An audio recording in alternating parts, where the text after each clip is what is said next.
બનાસકાંઠા જિલ્લાના ભાભરમાં પોલીસ દ્વારા number plate વગર અને કાળા કાચવાળા વાહનો પર કાયદેસરની કાર્યવાહી હાથ ધરાઈ છે।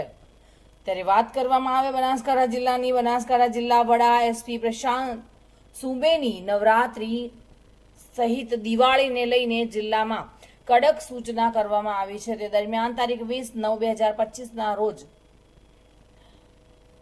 ભાભર પોલીસ સ્ટેશન સ્ટાફ તેમજ પીઆઈ એસ.ડી. ચૌધરી દ્વારા ભાભર વાવ સર્કલ ખાતે વાહન ચેકિંગ હાથ ધરાયું હતું। તે દરમિયાન કુલ 117 વાહનો ચેક કરવામાં આવ્યા હતા અને તેમજ એમવી એક્ટ 207 મુજબ 13 વાહનોમાં નંબર પ્લેટ વગરના સહિત ફેન્સી નંબર પ્લેટવાળા વાહનો ડિટેન કરાયા હતા।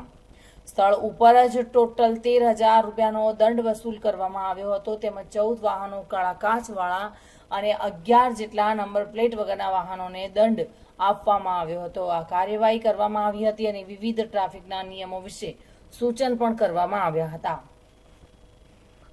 સતીશ ચૌહાણ સાથે bureau report, today Gujarati news.